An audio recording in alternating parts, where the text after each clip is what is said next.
Dear Papa Dudut, ako po si Harvey, 31 years old na po sa kasalukuyan. Mula nung pandemic ay nakagawian ko ng makinig sa Barangay Love Story sa Spotify. Habang pauwi, galing sa negosyo ko na minamanage. Naaliw ako sa ideya na pwedeng ipadala ng listener na katulad ko ang parte ng buhay ko na gusto kong ishare. Kaya nung minsang narinig ko yung announcement ninyo sa Barangay LS, kung saan ipapadala ang kwento ay nag-ipon muna ako ng lakas ng loob. At saka nag-email sa barangaylovestories@yahoo.com. Papadudot, ang kwento ko po ay nangyari 1 taon na ang nakakalipas. Binata pa po ako noon. Pero hindi po ako mag-isa sa buhay dahil may inaalagaan po akong 8 taon na batang babae na si Lian. Anak po siya ng kapatid kong lalaki. Dalawa lang po kaming magkapatid kaya sobrang close kami at talagang iniidolo ko si Kuya. Kahit po nung makapag-asawa siya ay hindi nagbago ang pagmamahal namin sa isa't isa. Pero kinailangan magtrabaho sa ibang bansa ni Kuya para sa anak niya. Wala na rin po ang asawa ng kapatid ko at maaga pong nawala ang misis niya dahil sa karamdaman. Since wala na rin pong mga magulang namin at kami na lamang magkapatid ang magkasama, ako na lang po talaga ang mapag-iiwanan niya ng anak niya.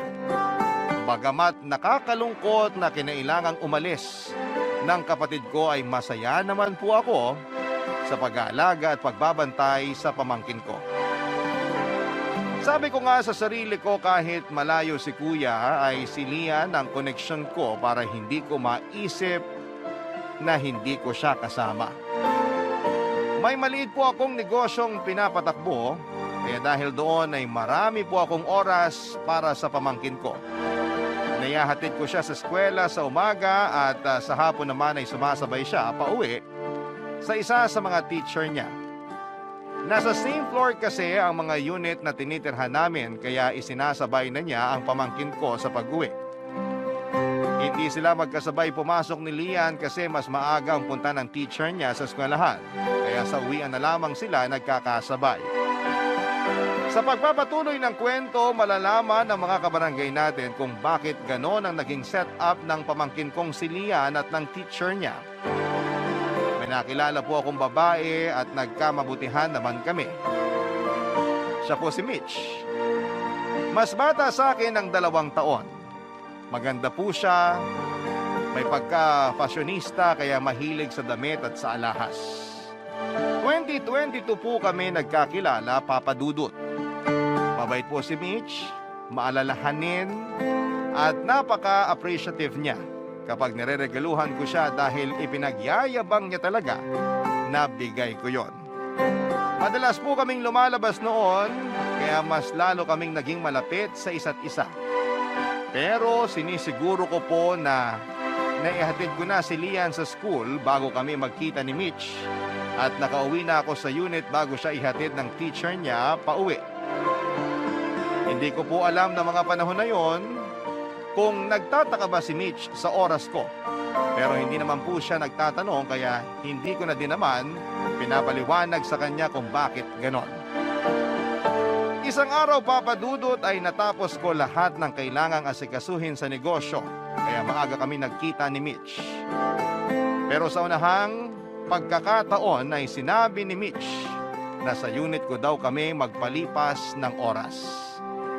Pumayag naman ako, Papa Dudut. Matagal ko na kasi siyang gustong yayain sa kondo. Kaya lang dahil babae siya ay ayoko naman na mag-isip siya ng hindi maganda sa imbitasyon ko. Kaya natuwa ako nung siya na mismo ang nagsabi. Sa wakas, maipapakilala ko na rin sa kanya ang pamangkin kong si Lian, Papa Dudut.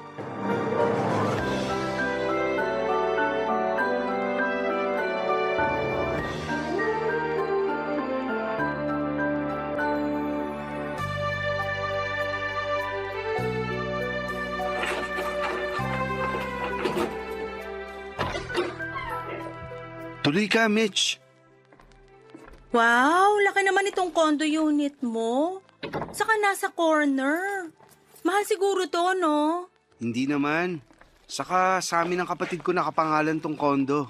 Ah, iyan yung kapatid mo na nasa ibang bansa? Oo, siya nga. Kailan ba siya uwi? Matagal pa siguro. 5 taon ang kontrata niya eh. Nakakaisang taon pa lang siya dun. Ah, okay. Matagal pa pala. Oo. Ikukuha lang kita ng maiinom. Ihahain ko na rin tong binili natin na lunch ha. Mamaya na, di pa naman ako gutom. Pero pasado 12:00 na. Busog pa ako sa kinain natin kaninang maga eh. O sige, ilalagay ko lang to sa kusina. Feel at home ha.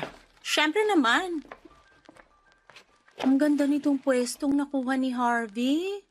Maganda pa yung view sa labas. Ano yon? Ah, wala. Sabi ko maganda yung view dito sa nakuha mong unit. Si kuya ang namili nito. Alam mo ba nung nagpe-pre-selling pa lang tong building, pinag-aralan ni kuya kung ano yung unit na magandang kunin. Ayun, tama naman siya. Saka park ang nasa tapat namin. Kaya imposibleng may magtayo ng kondo dyan. Kaya hindi kami mahaharangan. Oo nga. Magaling ang kuya mo ah. Hindi ko nasabi sa'yo na engineer si kuya. Kaya engineer siya dun sa pinagtatrabahuan niya. Ganun ba? Nakakatawa na matagal-tagal na rin tayo. Pero hindi mo pa alam ang mga ganung bagay sa buhay ko. Oo nga eh. Ikaw ngayon ka lang nagkukwento. Hindi naman. Ayaw ko kasing makulitan ka tuwing ibibida ko ang pamilya ko. Kaya hinintay lang kitang magtanong. Oo nga no. Hindi ko pala natanong. Kung may gusto kang malaman tungkol sa akin, itanong mo lang ha. Okay. Wala ka bang gustong malaman sa akin? Wala naman. Ha? Anong ha? Bakit parang nagulat ka? Ha? Wala. Wala naman. May tiwala naman ako sa'yo, kaya hindi na ako mag-uusisa sa buhay mo. Ha? Sige. Ilang kwarto to? 4. Pero yung isang bedroom, ginawa kong opisina. Ilan ang banyo? 3. Ayun yung isa malapit sa entrance. At yung 2 nasa 2 malaking kwarto. Ah, parang 2 master's bedroom. Parang gano'n na nga. Mahal siguro to, no? Hati naman kami ni kuya. Paano pag nag-asawa ka na? Anong ibig mong sabihin? Pag nag-asawa ka na, kanino mapupunta tong bahay? Sa amin pa rin ni kuya. Paano yun pag umuwi na kuya mo at may asawa ka na? Dito din siya titira? Oo. Hindi ba off yun? Ha? Hindi kita maintindihan. Ay nako, halimbawa magpakasal na tayo. Magsasama tayo. Kasama ng kuya mo? Siyempre hindi. Paalisin mo siya? Hindi. Hindi ko naman gagawin yun. Saan tayo titira? Bibili ako ng sarili nating kondo. Bibili ka. Di babawiin mo yung hati mo sa pinambili nito. Hindi na. Hindi ka balugi nun? Bakit naman? Kapatid ko naman yun. Sinasabi ko lang yung praktikalidad. Wag na nga natin pag-usapan yan. May ipapakilala ako sa'yo. Sino? Darating na siya, maya-maya lang, nandito na yun. Inom ka na muna niyang lemonade na tinimpla namin. Namin? Sinong namin? Ayun na siya. Papadudod sakto ang pagkakasabi ko dahil dumating na si Lian. Hinatid siya ni Miss Pia. Si Miss Pia pala ang teacher ni Lian na nakatira sa same floor at ilang unit lang ang pagitan sa tinutuluyan namin. Si Pia ay kasing edad ko lamang, Papadudod. May asawa na si Pia pero hindi rin pinalad na tumagal ang relasyon sa asawa dahil maaga rin ang pagkawala nito gaya ng asawa ni Kuya. Ang masaklap ay makalipas ang 3 araw matapos mailibing ang asawa niya ay nalaman niyang buntis siya. Kaya sobra ang pagdadalamhati ni Pia noon. Kaya masaya siya sa ginawa niyang paghahatid kay Lian dahil magiliw sa kanya ang pamangkin ko. Kaya si Pia na rin po ang nagpresenta na siya na ang magsasabay kay Lian pauwi. Total ay pareho naman sila ng tinitirhan at isa pa, teacher naman siya ni Lian. Naging kaibigan ko din naman ang asawa ni Pia nung nabubuhay pa ito. Pagbukas ko ng pinto matapos mag-doorbell ni Lian ay masaya itong bumati at humalik sa akin, Papadudod. At si Pia naman ay masayang inendorso sa akin ang pamangkin ko at nagpaalam na siya. Pero pinigil ko siya sandali kasi nakita na rin naman siya ni Mitch. Nang mapatingin ako kay Mitch ay kitang-kita ko ang pagtataka sa mukha niya. Siyempre, agad kong sinabi sa kanya ang lahat. Ipinakilala ko sa kanya sina Lian at Pia. Napansin ko na parang iba ang itsura ni Mitch. Parang hindi siya masaya. Magiliw naman siyang binati ni Lian bago nagpaalam na papasok na sa kwarto dahil pagod ito at gusto nang magpahinga, Papa Dudut.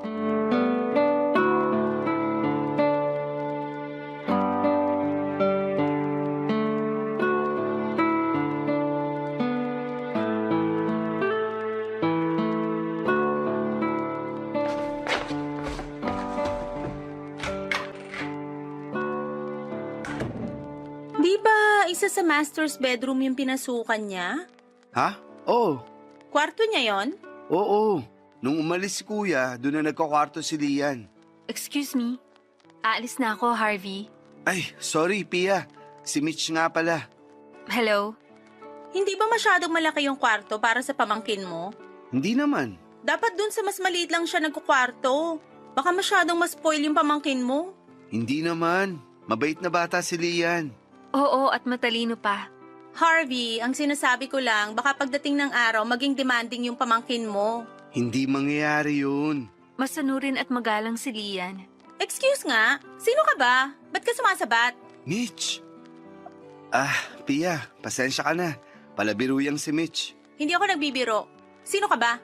Teacher ako ni Lian. Eskwelahan pa ba to? Mitch, ano ka ba? Mabuti pa aalis na ako. Mabuti pa nga. Mitch, ano bang nangyayari sa'yo? Pia, pasensya na ha. Okay lang, aalis na ako. Kanina ka pa nagpaalam eh. Ay. Sige, Pia, mag-ingat ka. Pasensya na. Sige. Mag-iingat. Di ba dito ka lang sa floor na to nakatira? Medyo tanga ka na siguro kapag may nangyari pa sa'yo papuntang unit mo. Mitch, ano ba? Aalis na ako.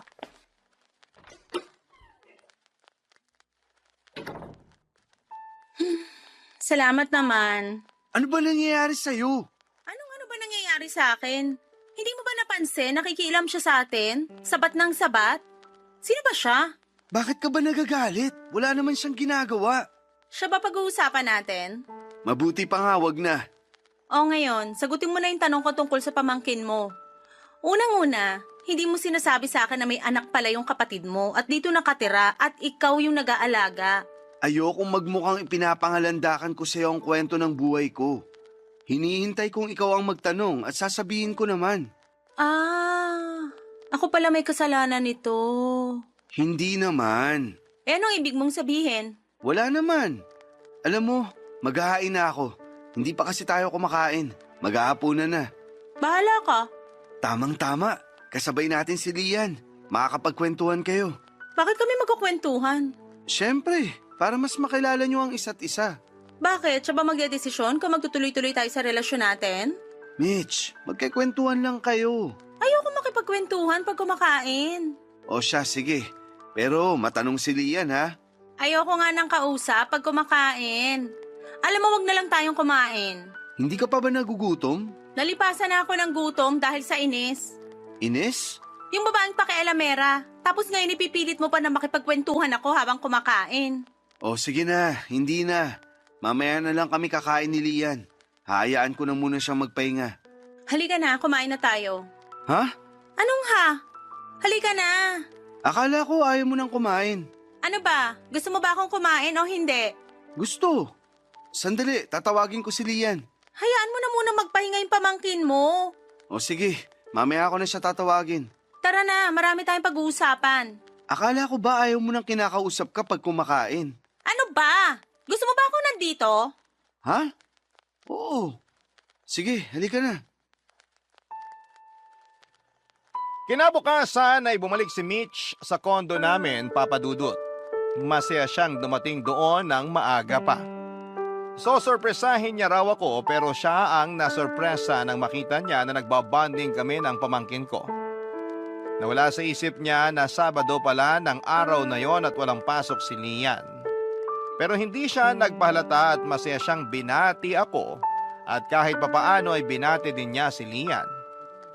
Siyempre po dahil sa pagmamahal ko kay Mitch ay natutuwa ako sa maliliit na gestures niya para kay Lian. Naintindihan ko po na gano'n ang naging reaksyon niya kasi nabigla siya sa sitwasyon ko. Inaamin ko naman po na mali ko rin talaga na hindi ko kaagad sinabi sa kanya ang lahat. Yung tungkol sa pamangkin ko at sa paghahatid ni Pia sa kanya. Dahil nga po sa saya ko ay hindi ko napansin na sa pakikipag-usap ni Mitch kay Lian ay tinatakot na pala niya ito. Pero kilala ko din naman po ang pamangkin ko. Hindi ganun kadaling masindak si Lian.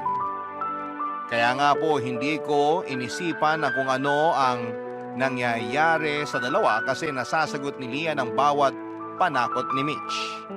Halimbawa po, noong sabihin ni Mitch na kapag maingay daw po si Lian ay kukunin siya ng multong gumagala sa kondo.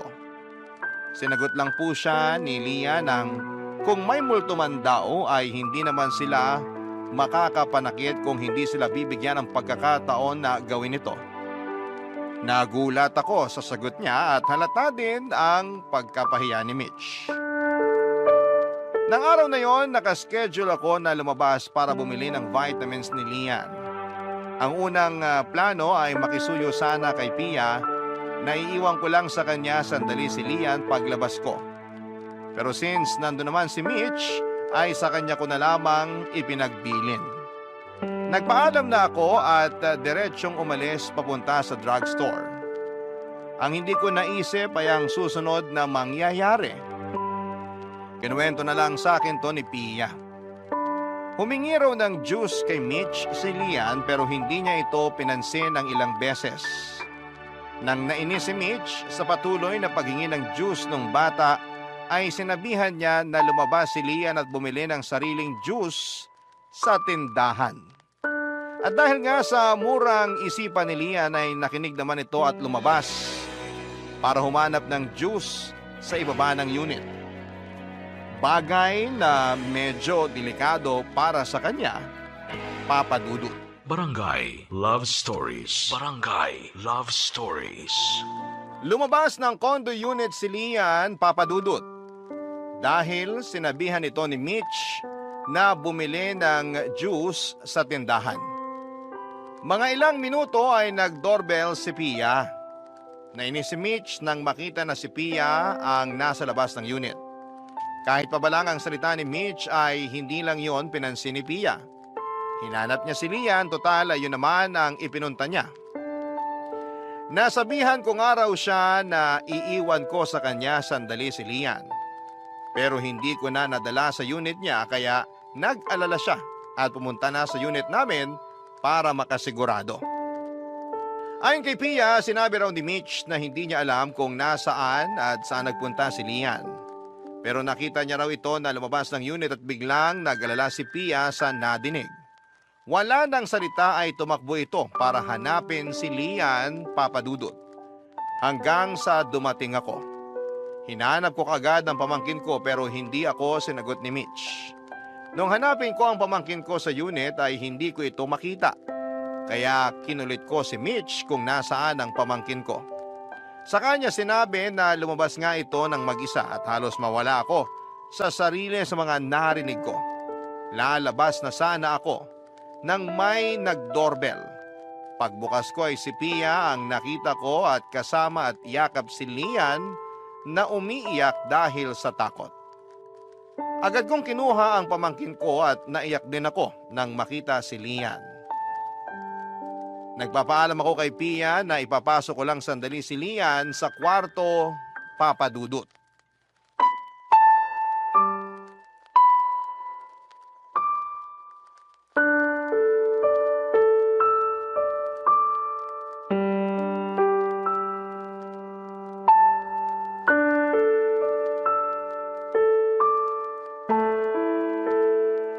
Oh, ano pang ginagawa mo dito?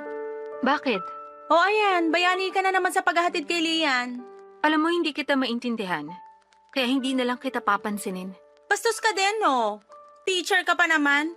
Hoy, ako wala akong pakialam sa pambabastos mo sa akin, ha? Pero wag mo madamay-damay ang propesyon ko. Ay, ang tapang. Kung babastusin mo ang pagiging teacher ko, patapang talaga ako. Epal ka kasi. May salamin dun sa banyo. Baka gusto mo munang tingnan ng sarili mo. Hindi ako epal. Ikaw ang epal. Nakikialam ka sa relasyon namin. Ano bang pakialam ko sa relasyon nyo? Tsaka hindi ka ba nahihiya? Ang kapal mo din, no? Ako ba talagang dapat mahiya? Wow! Manhid ka talaga? Matapos mong itabo yung bata? Alam mo ba muntik na siya makalabas ng kondo? O ano ngayon? Kasalanan ko? Ewan ko sa'yo. Hindi ako nakikipag-usap sa walang... Walang ano? Walaan mo. Siraulo ka! Anong gagawin mo? Sasaktan mo ko? Subukan mo! Aba, matapang ka, ah! Mitch! Harvey! Anong gagawin mo? Bakit ka nakaambang sasampalin si Pia? Hindi! Mitch naman! Yan kasi eh. Kumusta si Lian? Epal ka talaga. Nakatulog na siya. Salamat naman. Epal, Babalikan ko na lang siya mamaya ah. kapal mo. Hayaan na muna natin siya magpahinga. Natutulog na si Lian. Aalis na muna ako, Harvey. Babalik na lang ako mamaya kapag maaliwalas na ang paligid. Ano? Sige, Pia. Salamat. Ano to, Harvey? Parang hindi mo ako nadidinig kanina. Ha? Anong ha? Binubuisit mo ba talaga ako? Hindi kita maintindihan. Kasi nagpapauto ka sa babaeng yon. Nagpapauto? Nagmamaang-maangan ka pa? Ano bang sinasabi mo? Kaibigan ko lang si Pia. Kaibigan mo. Ikaw ba kaibigan ng tingin niya? Ano bang sinasabi mo? Halatang halata siya. Hindi na nahiya. Ang laki naman ng tiyan. Dahil buntis siya. Buntis? May asawa si Pia. Eh may asawa pala siya eh. Bakit punta siya ng punta dito? Dahil kay Lian. Baka dinadahilan lang niya si Lian. Ano ba naman yung iniisip mo? Paano ba naman? Naiinis ako sa kanya. Ikaw lang naman ang naiinis. Hindi ka naman niya inaano. Basta naiinis ako sa kanya. Pwede ba itigil mo na yung pagsiselos mo? Mabuti pa ayusin na natin ang lahat para makapagpakasal na tayo. Anong aayusin? Itong bahay, kung kanino dapat mapupunta pag nag-asawa ka na. Sabi ko na sa'yo, kay kuya. Bakit ba sa kanya? Mas malaki ba ang bag niya dito sa bahay? Pareho lang kami. Oh, yun naman pala eh. Dapat sa'yo mapunta tong bahay. Usapan na namin ni kuya yun. Pag nag-asawa na ako, hihiwalay na ako kapag nakauwi na siya. Kay kuya may iiwan tong kondo kasi may anak na siya. Magkakaanak din tayo. Pag nangyari yan, siguradong may sarili na akong condo unit. Papa Dudut, hindi ko na lang muna pinansin ang nangyaring insidente na alam kong si Mitch ang may gawa. Pinigil ko ang emosyon ko dahil ayokong magalit sa kanya, Papa Dudut. Mahal ko ang pamangkin ko pero mahal ko rin si Mitch. Noong gabing yon na kami na lamang ni Lian ang nasa kondo ay kinausap ko siya. Sinabi ko na huwag magalit kay Mitch dahil mabait naman ito. Dahil mabait at masunuring bata si Lian ay sumang-ayon ito sa akin. Dahil na rin sa pagmamahal niya sa tiyuhin niya. Kinabukasan, araw ng linggo, wala pa ring pasok si Lian kaya masaya kaming nagkwekwentuhan kahit abala ko sa pagluluto at tutok naman ang pamangkin ko sa pagdodrawing sa notebook niya. Nagtatawanan pa kami ng may mag-doorbell. Si Mitch. Bumalik siya sa kondo at hindi ko siya inaasahan kasi hindi naman kami nagkikita tuwing araw ng linggo. Pumasok siya at pansin ko na kampante na siya sa kondo. Humalik lamang ito sa akin at nahiga na sa may sofa. Saka nilabas ang cellphone niya. Hinayaan ko na lamang muna siya, total ay hindi pa ako tapos sa pagluluto. Hindi ko sigurado pero parang may naramdaman ako sa pamangkin ko. Iniwan niya bigla ang pagdodrawing tapos ay lumapit sa akin at niyayaya kung maglaro kami, Papa Dudut. Naisip ko na magandang pagkakataon na yon para magkalapit sina Lian at si Mitch. Sinabihan ko ang pamangkin ko na yayain si Tita Mitch niya na maglaro. Kahit may takot ang bata ay sinunod pa rin niya ako. Nilapitan niya si Mitch at niyaya ito na maglaro pero hindi siya pinansin ito. Paulit-ulit siyang nagyaya pero hindi ko inaasahan ang sumunod na nangyari. Nakita ko na lamang na nakahiga sa sahig si Lian at umiiyak ng malakas. Dahil din siguro sa pagkabigla, napatakbo ako para kargahin siya. Nang tanungin ko si Mitch kung anong nangyari ay hindi niya raw alam. Nakita na lang daw niyang nakahiga si Lian sa sahig. Umiiyak na naman ang pamangkin ko. Kaya ipinasok ko siya ulit ng kwarto. Kasi doon siya nare-relax. Hinayaan ko siya sa pag-iyak habang kinakausap hanggang sa makatulog na lamang uli ito. Saka ko siya iniwan at tinuloy ang pagluluto ko. Nung naguhugas na ako ng mga ginamit ko ay biglang may nag-doorbell, Papa Dudut.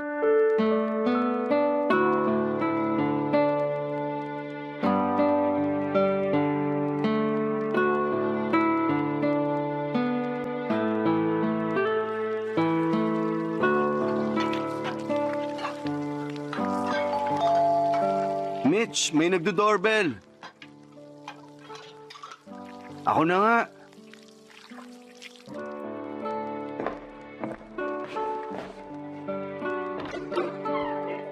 Pia, good morning. Good morning din. Si Lian. Natutulog. Ha? Tanghali na ah. Hindi, gising na siya kanina. Nakatulog lang uli. Bakit? Ano bang pakialam mo? Bakit ba nandito ka na naman? Harvey, may dala akong cake para sa inyo ni Lian. Wow, pasikat na naman. Saka kahit hindi ako kasama sa bibigyan mo, hindi ko din naman kakainin yan. Mukhang binili lang sa kung saan. Salamat, Pia. Mukhang masarap nga. Ako nag-bake niyan. Talaga? Marunong ka pala mag-bake? Mas lalong hindi masarap yan. Mukhang madumi ang pagkakagawa. Ano ka ba, Mitch? Tigilan mo na nga yung sinasabi mo. Hindi naman ako apektado. Hayaan mo na. Ah, mayabang kang epal ka, ah? Gusto mo bang makita si Lian? Nasa kwarto lang siya. Sige nga, bago ko bumalik sa unit ko. Bakit ba kailangan mo pang makita yung bata? Para-paraan ka rin eh. Sige na, Pia. Diretso ka na sa kwarto ni Lian. Mabuti pa nga. Kasi baka may mamatay. Sinong mamamatay ang sinasabi mo? Oo nga. Sinong mamamatay? Baka may mamatay sa inggit. Ano? Binabastos mo ba ako? Hindi ko gagawin yun. Kasi may pinag-aralan ako. Anong sinasabi mo? Ako walang pinag-aralan? E di inamin mo na rin na bastos ka. Ang kapal mo? Hoy! Alalahanin mo wala ka sa bahay mo, ha? Ikaw ba nasa bahay mo para umasta ng ganyan? Malandi ka talaga? Hindi ka ba nahihiya sa asawa mo? Mitch! Huwag mong idamay ang asawa ko dito. O ano? Kunyari loyal sa asawa pero ang totoo, lumalandi sa iba. Tama na, Mitch! Bakit? Totoo naman ah. Ayan, guilty siya oh. Niloloko niya asawa niya. Bastos ka talaga. Wala kang respeto kahit sa matagal ng patay. Ano? Tumigil ka na kasi. Matagal nang patay ang asawa mo? Oo, Ah, naiintindihan ko na. Kaya pala ang lakas ng loob mong kumerengking sa boyfriend ko. Mitch! Tumigil ka na sabi! Ayan, dahil sa babaeng yan, sinisigawan mo na ako. Tumigil ka na kasi! hayaan mo na siya. Ganyan talaga ang tumanda ng walang magandang pag-uugali. Ikaw ang pangit ang ugali. Walang kahihiyan. Uulitin ko ah. May salamin sa banyo. Tingnan mo ang sarili mo. Hayop ka talaga ah. Mitch! Iya, ayos ka lang. Tutulungan kitang tumayo. Bakit mo siya tinulak? Kulang pa yan. Buntis siya! Isa pa yan. Matagal na palang patay ang asawa niyan. Sinong bubuntis dyan? Kung sino-sino lang? O baka naman ikaw? Sumusobra ka na, Mitch. Hindi na maganda ang mga sinasabi mo. Pwes, baka ikaw nga ang nambuntis dyan. E di magsama kayo. Nakakadiri kayo. Ikaw ang nakakadiri. Isang nakakadiring hayop sa katawan ng tao. Mas hayop ka. Mitch, tama na! Aray ko, bitiwan mo kamay ko. Sasampalin ko yung hayop na yan. Tama na sabi! Sige, sigawan mo ako. Ayoko nang makita pagmumukha nyo. Mitch, sandali! Bitiwan mo ako. Papadudot parang hindi na po tao si Mitch ng mga oras na yon. Hindi niya inisip na buntis si Pia at maaaring makaapekto sa sanggol na dinadala nito ang ginawa niya. Hindi ko na rin alam kung ano ang naramdaman ko noon kay Mitch. Kaya nang umalis siya ay hindi ko na siya hinabol o sinuyo pa. Si Pia ang inasikaso ko dahil natakot din ako sa maaaring mangyari sa kanya. Hirap si Piyang kumilos kaya naman inalalayan ko siya na mapaupo sa sofa. Kapuna-puna na tinitiis nito ang sakit na nararamdaman dahil kita ko na nangingiyak pa ito. Pero hindi rin ako sigurado kung ang dahilan ng pigil na pagluha niya ay dahil nga sa nasaktan siya o dahil sa pag-aalala sa baby sa tiyan niya. Habang pinapakalma ko si Pia ay lumabas ng kwarto si Lian. Kitang-kita niya ang sitwasyon ni Pia kaya naman nagtanong ito. Hindi naman ako makasagot kasi hindi ko alam ang sasabihin nang biglang magsalita si Pia na aksidente daw siyang nadulas. Nakita ko ang pag-aalala ni Lian nang marinig ang sinabi ni Pia. Pero si Pia imbis na indahin ang sakit ay nagsabing ayos na raw siya. Kailangan niya lang umupo. Dahil siguro gustong aliwin ni Lian si Pia ay niyaya niya ito na maglaro at sinabi ko na lamang na hayaan na muna niya si Teacher Pia niya na makapagpahinga. Pero si Pia ay hindi naman nagpapigil. Sumang-ayon siya sa imbitasyon ng pamangkin ko na maglaro sila pero sinabi niya na kung pwede raw ay nakaupo siya habang naglalaro sila. Masayang pumayag ang pamangkin ko sa sinabi na maglaro daw sila ng doktor-doktoran. Si Lian ang doktor, si Pia naman ang pasyente para daw maalagaan siya. Nakipaglaro nga si Pia at naging masaya naman si Lian pero mas masaya ako sa nakita ko kung gaano sila ka-close sa isa't isa. Lalo kong bumilib kay Pia sa ginawa niya. Una, hindi niya sinabi ang totoong nangyari para hindi masira si Mitch kay Lian. Pangalawa naman sa pagmamahal na ibinibigay nito sa pamangkin ko, Papa Dudut. Barangay Love Stories. Barangay Love Stories. Papa Dudut, kahit na nagwo-worry ako na baka may masakit pa kay Pia habang nakikipaglaro ito kay Lian, ay natatabunan naman ang pagwo-worry ko sa masayang nakikita ko sa relasyon ni Pia at ng pamangkin kong si Lian. Grabe ang sakripisyo ni Pia noong araw na yon. Kahit may masakit, Papa Dudut, ay hindi niya ipinahalata para hindi maapektuhan si Lian. Sinabihan ko ang pamangkin ko na tumigil na muna ng paglalaro at pagod na si Pia. Pero nagdahilan naman si Pia na kesyo magandang ensayo daw yon sa magiging bagong responsibilidad niya. Ang responsibilidad ng pagiging isang ina. Para daw kapag lumabas na ang baby niya ay alam na niya kung paano alagaan.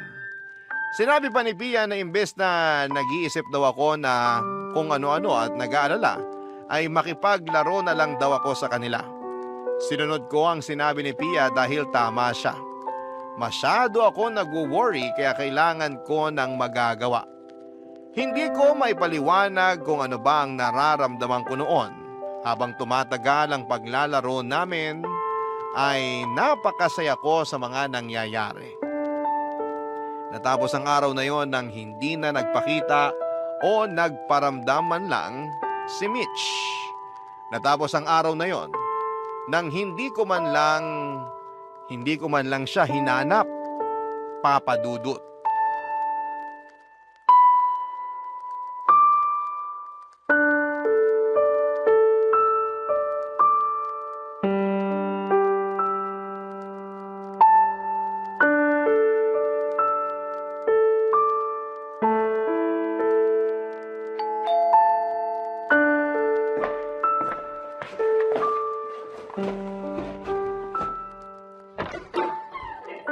Mitch, Bakit parang nagulat ka?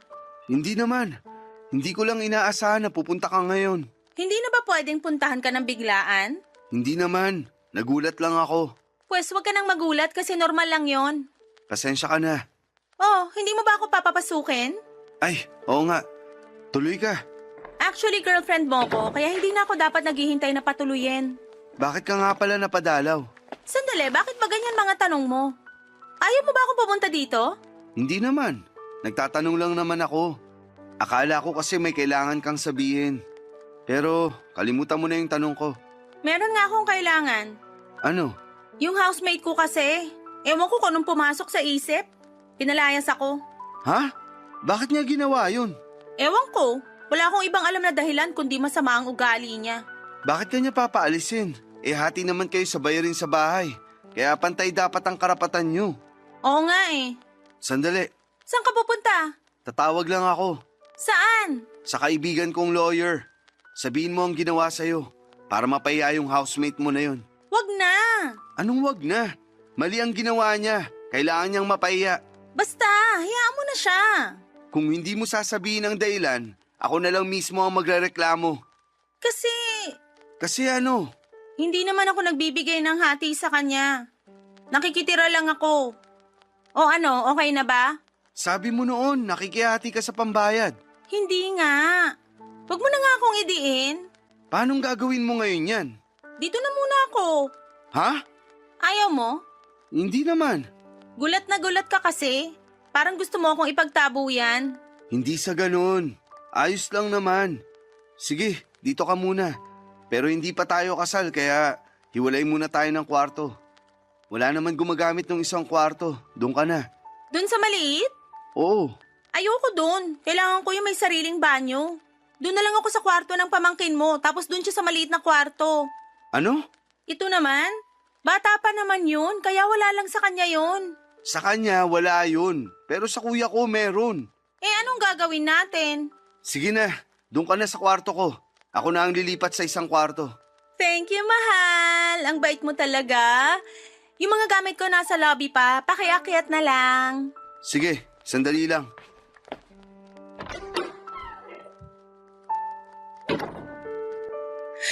Ay, ang dali talagang utuin ni Harvey. Napaganda pa yung pagpapalaya sa akin dahil mas malaki itong nilipatan ko. Ano ba yan? Ngayon pa may nag-doorbell. Ako pa magbubukas. Puisit.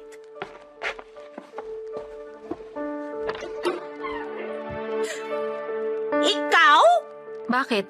Anong bakit? Wala si Harvey. Wala kang haharutin. Alam ko, nakasalubong namin siya sa elevator. Siya nagsabi na ihatid ko na lang si Lian dito. O pues, huling punta mo na dito. Hindi ka na pwedeng tumuntong dito. Ikaw namang bata ka. Tigilan mo na yung pagka-spoiled mo at hindi uubra sa akin yon dahil dito na ako titira.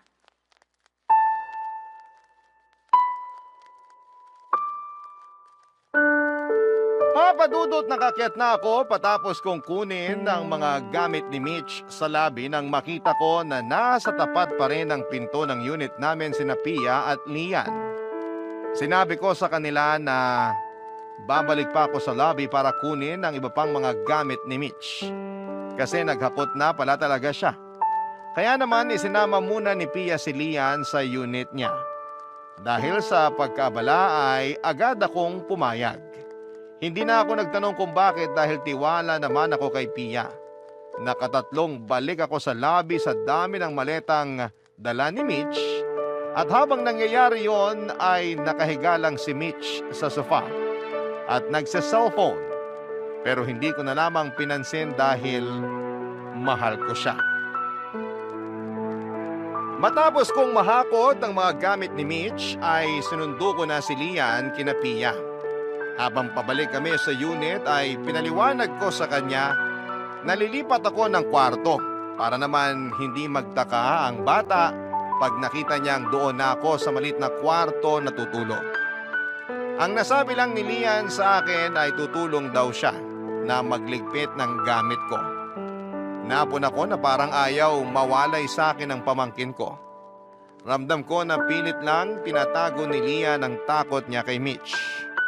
Sa paglipas nga ng mga araw na nandun si Mitch ay nakita ko kung gaano niya hindi gusto ang pagkalinga sa pamangkin ko. Hindi gaya ni Pia, si Mitch ay wala talagang pakialam kay Lian. Pakiramdam ko ng mga oras na yon ay parang nababawasan ang pagmamahal ko kay Mitch. Pero pinaglalabanan ko ito. Hanggang sa mapagdesisyonan kong bumili ng engagement ring. Hindi ko napansin na natunugan pala ito ni Mitch. Yung pagbili ko ng singsing. Kaya nung araw na yon ay nag-ayos si Mitch ng todo. Nagbihis ng maganda at hinintay ako na makauwi. Papadudot.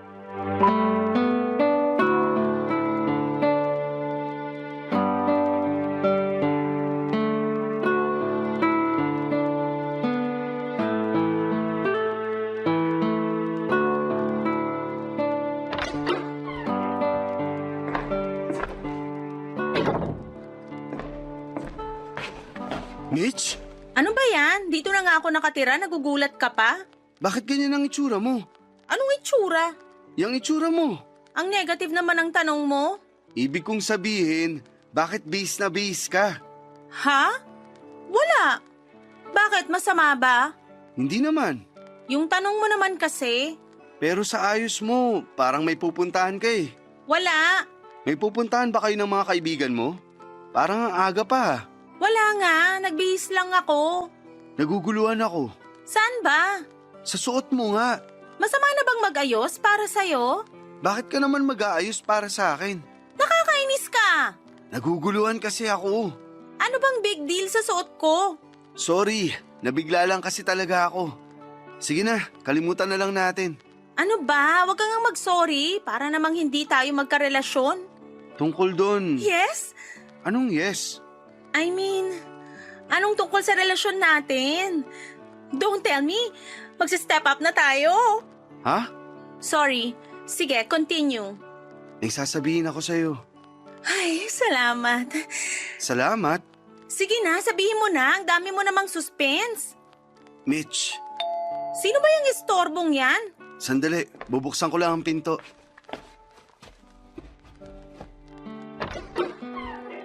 Pia, tuloy ka. Anong ginagawa ng babaeng yan dito? Pinapunta ko siya. Magpapapunta ka lang ng witness, yan pa. Ay, sandali. Mabuti pa lang nandyan siya para madinig at makita niya ang lahat. Sige na, Harvey. Ituloy mo na yung sasabihin mo. Gusto kong maghanap ka na ng ibang malilipatan. Ano? Lilipat tayo? Bakit? Gusto ko dito. Darating na ba kuya mo? Sila na lang lumipat. Hindi pa darating si kuya. Ang ibig kong sabihin, humanap ka na ng malilipatan mo. Bibigyan kita ng 1 linggo. Ano? Teka, alam mo hindi pasok yung joke mo. Sabihin mo na yung totoo para mapahiya yung babaeng yan. Anong totoo? Nayayayain mo na ako magpakasal. Ano? Alam nyo, hindi ako kailangan dito. Babalik na lang ako pagkatapos nyo mag-usap. Mabuti pa nga. Sandali! Ikaw lang ang kailangan ko makausap. Ipapasundo mo na ba si Lian sa classmate niya? Hindi. Maaga pa. Mamaya na natin sunduin. Umalis ka na nga dito. Mitch, tumigil ka na. Iwan mo na nga muna kami. Ano? Teka, ano yung ginagawa mo? Bakit ka lumuluhod sa harap niyang babaeng yan?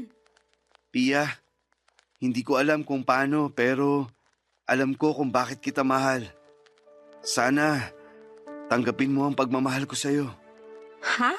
Hayop ka talagang babae ka! Mga agaw ka! Hindi mo na siya masasaktan dahil ako makakalaban mo. Harvey, sasabihin Mabuti ba pumasok ka na sa kwarto at mag-impake? 3 araw na lang ang ibibigay ko sa'yo para makahanap ka ng malilipatan.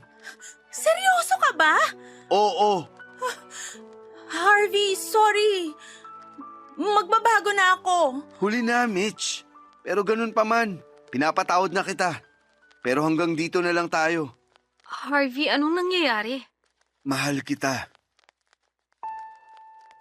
Papadudot ang tagal kong nag-ipon ng lakas ng loob para masabi ang lahat ng gusto kong sabihin. Hindi lang kay Pia kundi para kay Mitch. Minahal ko si Mitch pero hindi niya minahal kung sino ako. Kung ano ang meron ako. Ang weird nga kasi hindi ko alam ang pagkataong yon ni Mitch. Hindi ko inaasahan yon kasi maayos naman siya noong simula ng relasyon namin. Ayaw ding maniwala ng utak ko na lumabas yung ganong ugali niya kasi maayos yung kondo na tinitirhan namin ng pamangkin ko. Sa lahat ng mga kagasbangan ng ugali ni Mitch na ipinakita niya sa amin na sobrang gumulat sa akin kabaligtaran naman ng kay Pia. Mahalaga sa akin si Kuya kaya mahal ko ang pamangkin kong si Lian. Kaya kung hindi ko kayang tanggapin ng babaeng karelasyon ko ang pamangkin ko ay hindi kami para sa isa't isa.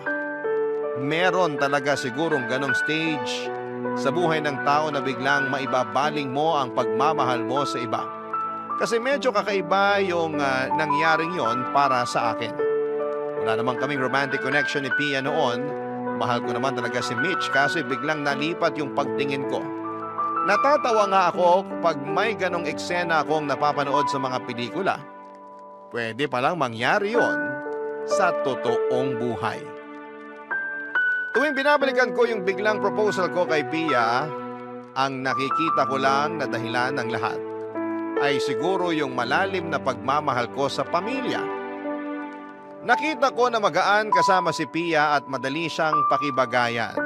Hindi tulad ni Mitch na ako lang ang mahal at hindi ang pamilya ko. Sa pag-ibig kasi ay package deal yan. Kung mahal mo ang isang tao ay dapat tanggap mo rin ang pamilya nito. Tanggap in a sense na hindi mo naman kukonsentihin ang mga nagawang mali.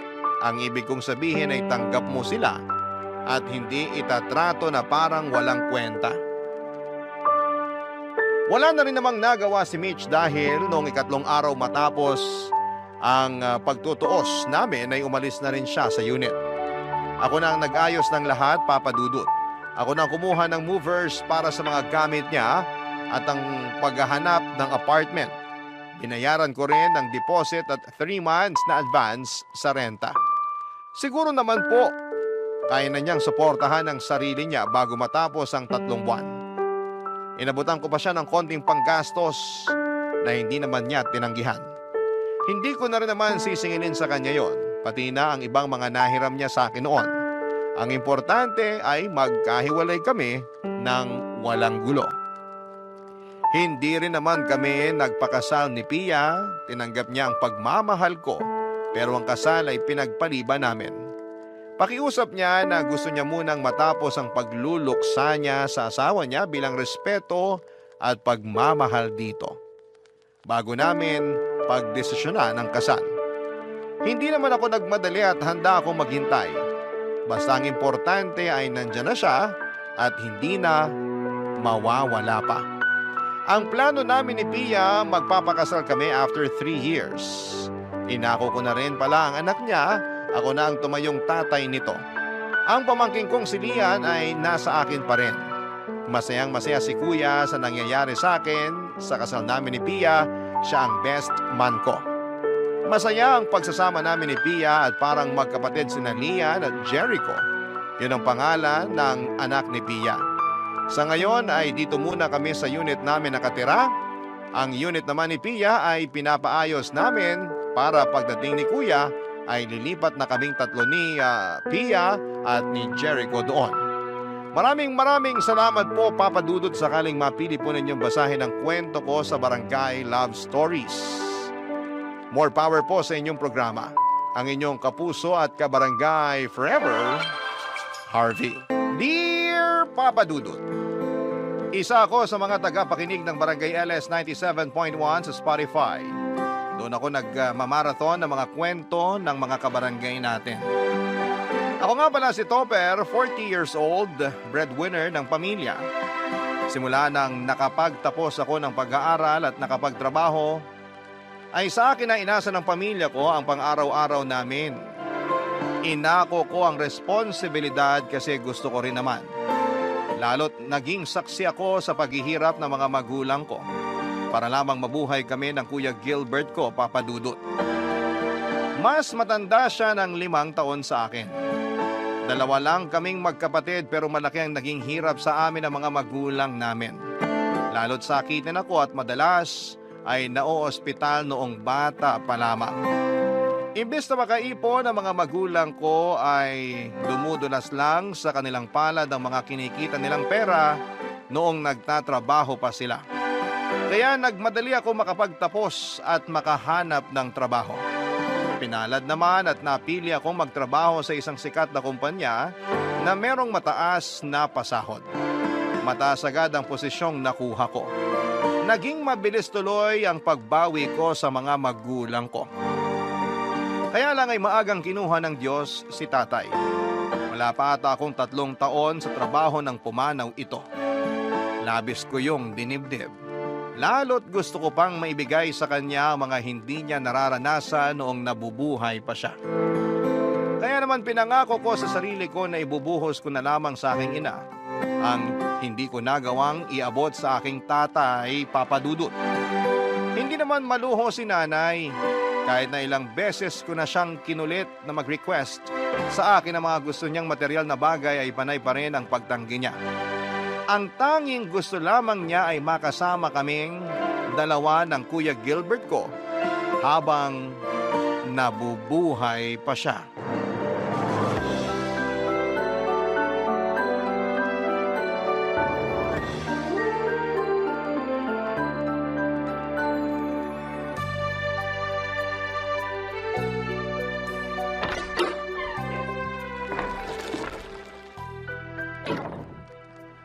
Nay, Oh, Topper!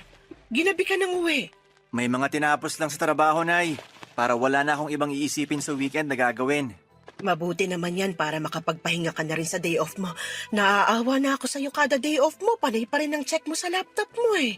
Hindi lang talaga mapakali, Nay, kapag may hindi ako natatapos sa trabaho. Kumain ka na po ba? Bumili kasi ako ng lechong manok at ice cream. Pagsaluhan natin na Kuya Gilbert. Ay, wala ang Kuya Gilbert mo. Naki-birthday sa kaibigan niya. Bukas na lang daw uuwi. Tayo na lang ang kumain, Nay. Samahan mo ako. Kanino ko pa gustong lantakan tong hita ng lechong manok eh. Uunahan mo pa ako sa hita eh. Alam mong ako may paborito niyan. Nga pala, Nay. May ibabalita lang ako sa inyo. Mag-aasawa ka na ba? Wala ata yan sa palad ko. Ay, hayaan mo't idudulog ko sa Diyos na iukit yan sa palad mo. Akong bahala. Malakas ako sa itaas. May pinapaupa kasing kondo malapit sa trabaho ko. Nirekomenda lang ng boss ko. Mahal ang kondo. Sabi ng sasabil mo mahal daw ang bayad sa kuryente, hindi praktikal. Pero malapit kasi sa trabaho ko, lalakarin ko lang. Baliwala na sa akin kung magkano man po yung ibabayad sa kuryente. Hindi naman na ako mamamasahe. Praktikal yun. Maliit din ang mga kondo.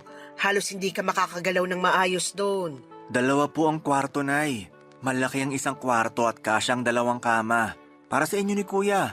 May balkonahin na rin para kapag mag-iyosi kayo ni Kuya, meron na kayong pupuntahan. Gusto mo na bang lumipat? Sana. Mas malapit kasi sa trabaho at hindi ganun kamahal ang upa dahil kilala ng boss ko yung may-ari ng unit. Ewan ko ha, parang hindi ako magiging masaya kapag lumipat tayo. Bakit naman po? Ang hirap kasing mag-empake at maglipat eh. Hindi na natin poproblemahin yan kasi meron naman pwedeng bayaran para sa paglilipat ng gamit natin. Kung pag-iimpake lang din naman, andito naman kami ni Kuya para tulungan ka. Kung hindi pa sapat, pwede tayong magbayad ng tutulong para mag-impake. Alanganin pa rin ako. Mas komportable na kasi ako rito. Kilala ko ng mga kapitbahay natin. Kaklose ko na rin sila. Madaling lapitan kapag hihiraman ng kawali o toyo. Nay, may magiging kapitbahay din tayo roon. May kawali rin sila, Toyo. Pwede mo pa rin silang kilalanin. Dito sa atin malapit ang mga tindahan at palengke. Mabilis na lakaran lang, nasa palengke na ako. Marami ring pharmacy sa paligid. Mabilis ako makakabili ng maintenance ko. Sa ground floor ng condo, may pharmacy doon na 24/7. May katabi rin na convenience store ang pharmacy na yon. Bukas din magdamag. Ang tanong, mabait bang mga tindera ron? Kasi yung mga pinagbibilan ko, close na kami. Tropa-tropa ba? Ang nanay talaga. Pati yan pinoproblema pa. Hindi kasi madaling lumipat. Marami kang kailangang isaalang-alang. Ano po ba yung totoong dahilan kung bakit ayaw niyong lumipat? Sinabi ko na sa'yo. Nay, Ay, paano ang mga alaala ng tatay mo rito? Iiwan na lang natin, ganun? babaunin natin sa paglipat. Kahit sa dulo pa tayo ng mundo lumipat, kasama natin ang mga alaala ni tatay. Madadala mo ba sa kondo yung sulok ng kwarto namin ng tatay mo? Alam mo bang dun sa madalas tumatambay nung nabubuhay pa siya sa kaliwang sulok ng kwarto? Sabi niya, sakto raw ang tama ng araw doon. Hindi masakit sa balat at mata, hindi mainit. Saka, hindi malakas ang buga ng hangin doon mula sa bintana. Hindi nilalamig ang tatay mo tuwing pumupwesto ron. Pero wala na po si tatay. Wala nang pupwesto ron. Kahit na, masaya ako sa tuwing nagigising ako at nakikita ang sulok na yon. Iniisip ko, nasa kusina lang siya at naghahanda ng kape at saka siya papasok sa kwarto namin para magkape sa sulok na yon. Nay, Sabi mo, lahat ng hihilingin ko sa'yo, ibibigay mo. Ito lang ang hiling ko. Pagbigyan mo na ako. Hindi ko na sinagot pa si Nanay Papadudot. Panalo na siya. Nagamit niya sa akin ang mga sarili kong salita laban sa bala ko. Hindi ko na rin siya pinilit pa na lumipat, Papadudot. Alam ko naman na kapag matanda ka na, sentimental ka na sa maraming bagay. Si Nanay ang nangunguna sa amin sa pagiging sentimental. Kaya hindi niya magawang bitawan ang tinitirhan naming bahay. Doon na kasi kami tumira mula pagkabata namin ni Kuya. Doon na kami lumaki at nagkamalay. Masyado na ngang luma ang bahay kung tutuusin.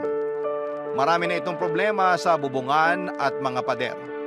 Isa yon sa mga dahilan kung bakit gusto ko na ring lumipat dahil hindi na ako komportable sa mga sira ng bahay namin. Kaya lang ayaw talaga ni Nanay umalis, kaya napilitan akong pumayag sa gusto niya. Nang hinayang ako sa kondo na nirekomenda ng boss ko, sa totoo lang, gusto ko pa naman sana ng pagbabago at para hindi na rin ako mahirapan sa pagkukommute. Mas pinili kong pagbigyan kung saan magiging masaya at komportable ang nanay ko.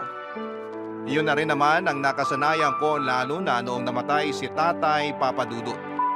Para ba akong laging natatakot na baka hindi ako makabawi sa nanay ko tulad ng nangyari kay tatay. Kaya naman sinusulit ko ang bawat sandali na kasama ko si nanay at sinusunod ang lahat ng mga kahilingan niya. Hindi na natanggal ang pagiging balisa ko sa salitang kamatayan. Lagi akong pinangungunahan ng anxiety at takot ako sa tuwing naiisip ko na mawawala si nanay. Hindi kasi ako nakapaghanda noong namatay si Tatay Papadudot. Kaya bantay sarado ako kay nanay. Lahat ng magpapalusog at magpapasaya sa kanya ay ibinibigay ko. Ayoko na kasing maramdaman yung klase ng panghihina at panghihinayang na naramdaman ko noong lisanin ni tatay ang mundong ito. Kaya kahit may desisyon si nanay na labag sa kalooban ko, ay pinagbibigyan ko pa rin, Papadudot.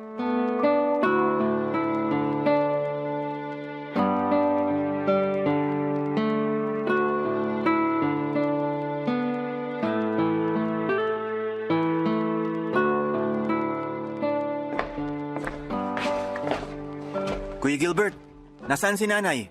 Nasa banyo ata. Sumasama ang sikmura. Alam mo ba kung saan niya nilagay yung mga inipon kong coins sa altar? Nawawala eh. Ah, yung coins mo? Oo. Alam mo ba kung nasan? Ginastos ko na.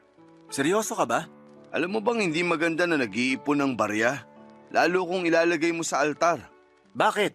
Para raw pinag-iipunan mo na ang kamatayan mo pag ganun. At sino naman na nagsabi sa iyo niyan? Mga kamag-anak natin. Tanong mo pa kay nanay. Pinaghirapan kong ipunin yun. Nilalayo lang kita sa kamatayan at kamalasan. Dapat nga magpasalamat ka pa sa akin eh. Magpasalamat sa'yo? Dahil nilustay mo ang mga barya ko? Pinrotektahan lang kita. Saan mo ginamit ang mga barya ko? Kung saan-saan. Bumili ako ng luya para sa goto na niluto ni nanay kahapon. Magkano lang ang luya? Yung natira, pinangbili ko ng yosi. Hati kami ni nanay. At ginamit mo pa talaga para sa bisyo mo. Para sa bisyo namin ni nanay.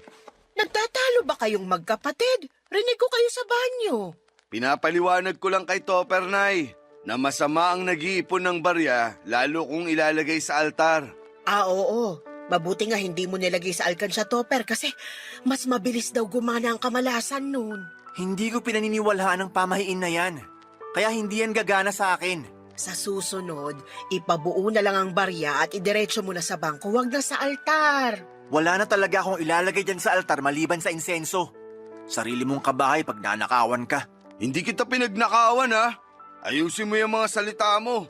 Ginawan ka na nga ng pabor, eh. Kailan naging pabor sa akin na pag nakawan ako ng pera? Niligtas nga lang kita sa kamatayan. Ay, awat na kayo sa pag-aaway. Kayong dalawa na nga lang ang magkapatid, panay pa ang pag-aaway nyo. Ipaliwanag mo kasi, Nay, kay Topper na iniisip ko lang ang kalagayan niya. Ang galing naman. Kaya mo ba naisip na ipangbili na lang ng Yossi yung mga barya ko? Yossi namin ni nanay. Dalawa kaming nakinabang doon. Hindi lang ako. Hayaan mo na yun, Topper. Sa susunod, huwag ka na kasing mag-iipon ng barya para hindi na kami matakot ng kuya mo. Pinakaba mo kami eh. Ako pa tong mali. Hindi naman namin sinasabi na mali ka. Gusto lang talaga naming mag-ingat ka. Ayoko mamatay ka, anak, dahil lang sa kakaipon mo ng barya sa altar. Tama. Kung hindi dahil sa akin, baka pinaglalamayan ka na ngayon. Grabe.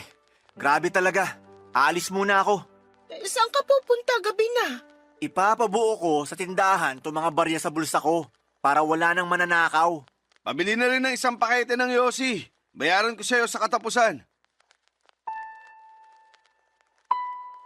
20 years old lang si nanay nang ipanganak niya si Kuya Gilbert. Dahil panganay, naging practice child si kuya ng mga magulang ko. Lalo na si nanay. Kaya sa aming dalawa ay alam kong mas malalim ang koneksyon nilang dalawa kumpara sa akin.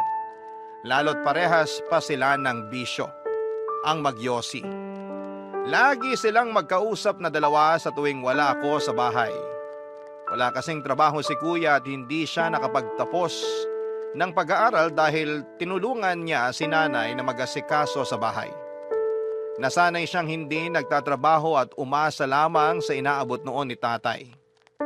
Noong namatay si tatay, sa akin naman siya bumaling para umasa ng sustento. Mas lalo pa siyang ginanahan na hindi magtrabaho noong namatay na si tatay. Ang lagi niyang rason ay kailangan ng makakasama at bantay ni nanay sa bahay, lalo't wala na raw si tatay. Pinayagan ko ang rason na yon, lalo't babad ako sa trabaho at mas marami talaga akong oras na nailalagi sa opisina kesa sa bahay. Ayoko namang maging malungkot si nanay kapag nag-iisa ito. Kahit noong time na yon ay gusto ko nang maghanap ng trabaho si kuya para may kasama naman ako sa pagbabayad ng bills sa bahay. Lalo na sa maintenance ni nanay. Gusto ko na ring makaipon para sa sarili ko. Sa totoo lang, kahit malaki ang sahod ko ay wala akong nasimulang ipon dahil lahat ay napupunta sa mga bayarin sa bahay.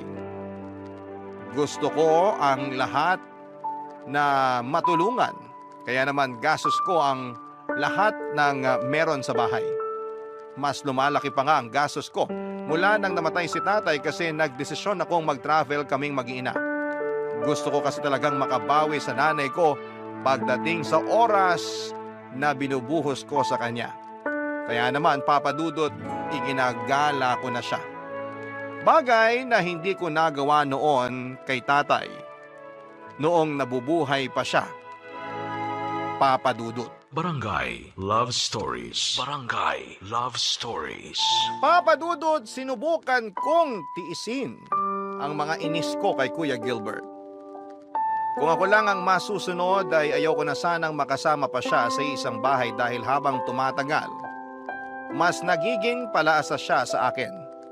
Sinanay lang naman ang gusto kong sustentuhan noon pero dahil naka-package deal sila ni Kuya Gilbert, kaya wala na rin akong magawa pa. Damay si kuya sa lahat ng mga ibinibigay ko kay nanay. Hindi naman din ako makaangal. Iniisip ko na lamang na masaya naman kasi si nanay kapag nandyan si kuya. Pero paano naman ako? Lagi na lamang akong binibigyan ng stress ng kapatid ko. Tulad na lamang ng pagiging wala niyang malasakit sa mga gamit namin sa bahay. Sa bagay, hindi kasi siya ang bumibili kaya madalas nasisira niya yung mga gamit kasi wala siyang pake. Masira naman kaagad, meron naman daw akong pambili. Hindi talaga siya maingat at may pagkabalasubas. Lagi niyang sinasabi na kaya ko pa naman daw bumili ng bago dahil malaki naman ang sinasahod ko. Hindi ako natuwa roon at masyado na siyang kampante na ako ang nagsisilbing padre de pamilya sa amin kahit na dapat siya ang kumakargo kasi siya naman ang panganay. Wala rin siyang naitutulong. Inaasahan ko pa naman dahil wala siyang trabaho ay pwede na niyang tulungan si nanay sa mga gawaing bahay. Pero maling-mali ako. Lagi ko siyang nadadatna na nakahilata at may hawak pang beer. habang pinapanood lang si nanay na naglilinis ng bahay. Sinubukan ko siyang kausapin tungkol doon at ang sagot niya ay mas marunong daw sa mga gawaing bahay si nanay kesa sa kanya. Sinabayan pa niya yon ng tawa na mas lalong nagpainis sa akin. Papa Dudut, hindi ko galing makipagtalo sa totoo lang. Pero pagdating sa mga kabalbala ng kuya ko ay parang lagi akong natitrigger na makipagtalo sa kanya. Lagi akong sinesenyasan ni nanay na tumigil sa tuwing gusto ko nang sumabog dahil sa kuya ko. Effective naman kasi napipigil ko ang sarili ko. Si nanay lang talaga ang nakapagpapakalma sa akin sa tuwing napupuno na ako kay kuya. Pero may mga pagkakataon noon na naiisip ko kung hanggang kailan tatalab sa akin ang pagpapakalma ng nanay ko sa akin, Papa Dudut.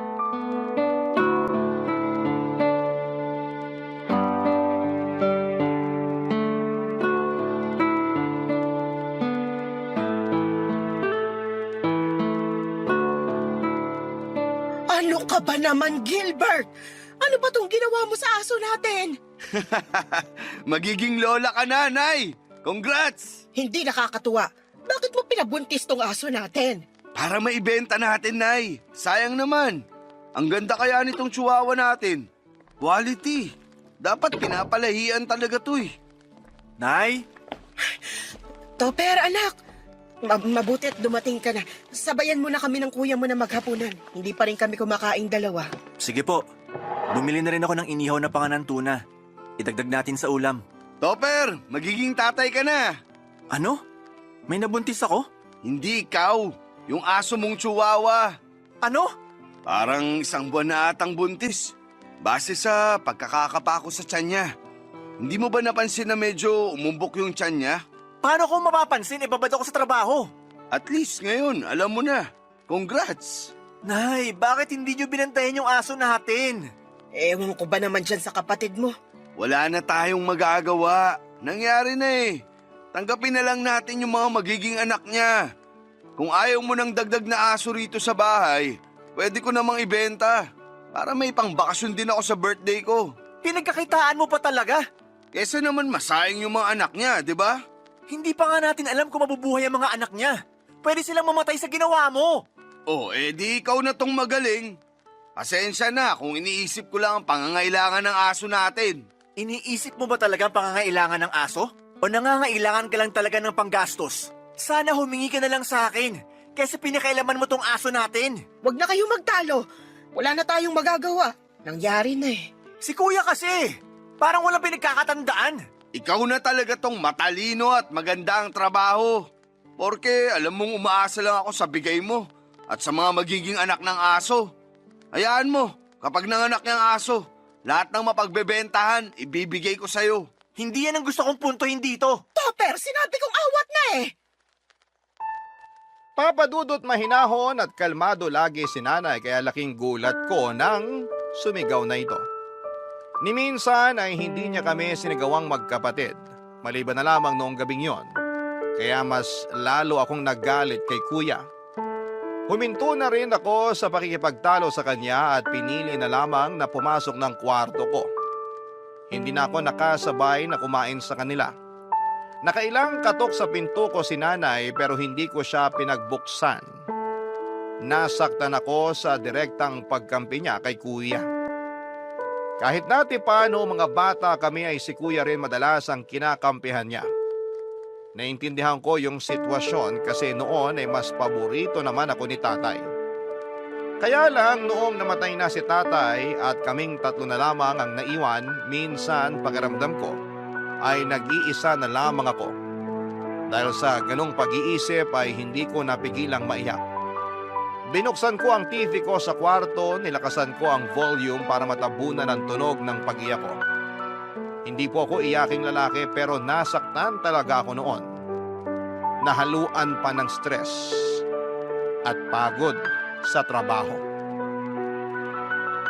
Lumipas ang ilang linggo at pinipilit ko pa rin maging productive sa trabaho sa kabila ng pagkabuisit ko sa kuya ko. Nadagdagan na naman yung pagkabanas ko kay Kuya Gilbert dahil sa isang pangyayari. Madaling araw noong magising ako. Nagutom ako kaya lumabas ako ng kwarto. Nagpunta ako sa kusina para kumain at doon ko nakitang naghihingalo na ang aso namin. Nagmadali ako maghanap ng vet clinic na bukas pa ng mga oras na yon. Nakahanap naman ako at nagmadaling itinakbo doon ang aso namin, pero sa kasamaang palad ay hindi na ito umabot pa ng buhay. Sa bilis ng mga pangyayari, medyo lutang pa ako ng kausapin ng vet.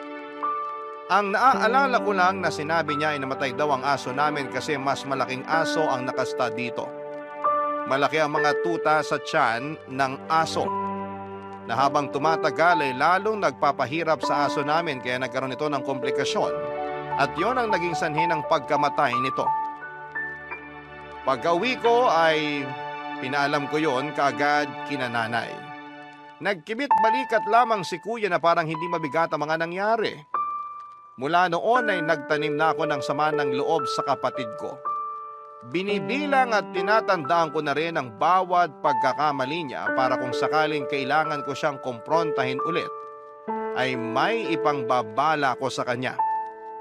Dumating yung araw na yon, Papa Dudut, kung saan ay isinampal ko sa mukha niya ang mga kabalbalan na ginawa niya dati, Papa Dudut.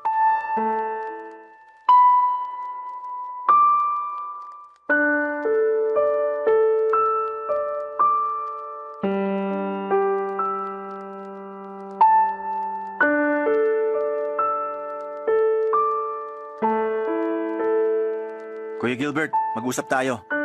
Asan si nanay? Nasa kwarto siguro. Nahihilo raw. Bakit? May sumugod na babae sa office namin kanina. Jenna raw ang pangalan. Ah, si Jenna. Kilala ko yun. Bakit? Nagsusumbong sa akin. Iniiwasan mo na raw siya after niyang sabihin sa'yo na buntis siya. Ang hina naman niyang makagets. Dapat alam na niya yun. Kapag iniwasan ko siya, ayoko na. Ayaw mo na dahil nabuntis mo? Tulad ng mga dating nabuntis at tinakasan mo. Alam mo naman na pala. Bakit kailangan komprontahin mo pa ako tungkol kay Jenna? Kasi nakakahiya. Sinugod ako sa opisina. Akala nila ako nakabuntis sa kanya. Sabihin mo, di pa nga ako sigurado kung ako yung ama ng pinagbubuntis niya. Sigurado akong sa'yo yun. Hindi ako nagkakamali kapag may tinatakasan kang babae. Lagi mong sinasabi na hindi sa'yo yun. Pero pagkalabas ng bata, halos walang pinagkaiba sa mukha mo. Sobra ka namang mangusga. Tandaan mo, ako pa rin ang kuya mo. Ikaw pa rin ba ang kuya sa ating dalawa? Kasi parang ako na yung umaako nun eh. Ako ang bumubuhay sa pamilya natin. Ako ang problema sa mga kalokohang pinapasok mo. Kung ano man ang problema ko sa mga nabubuntis ko, hayaan mo ko. Huwag mong problemahin. Paano hindi po problemahin? Ako ang sinusugod ng mga nabubuntis mo. Ako ang ini-stress nila sa tuwing tinatakasan mo sila. Pwede naman kasing wag mo na lang silang harapin tulad ng ginagawa ko. O di tapos ang problema. Hindi rin natatapos ang problema. Kuya naman.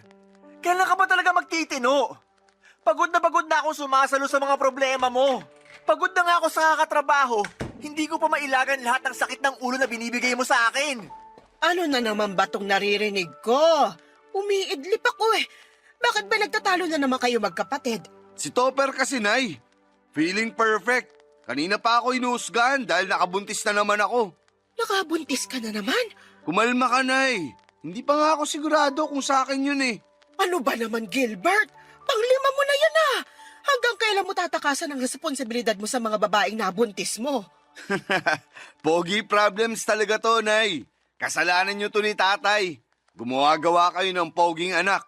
Ayan, tuloy. Habulin. Habulin ng mga obligasyon. Pwede bang makipagbiruan ka na lang sa amin ni Nanay, Topper? Panira ka naman ng moment eh. Hindi biro mga ginagawa mo, kuya. Ilang babae pa bang bibiktimahin mo bago ka matuto? Pag binigyan ako ni Lord ng 10, doon na siguro ako hihinto. Naririnig niyo ba kung paano sumagot ng anak niyo, Nay? Naririnig ko. Hindi mo na kailangang sabihin sa akin. Pero bakit parang sa akin pa kayo galit? Kasi pinapalala mo lang tong sitwasyon. Ang pangit na nga nang nangyari sa kapatid mo, gagatungan mo pa ng sermon. Kasi kung hindi ko siya sa sermonan, sinong gagawa? Ni hindi niyo siya mapagsabihin ng tama. Kaya umaabot na si Limang nabubuntis niya.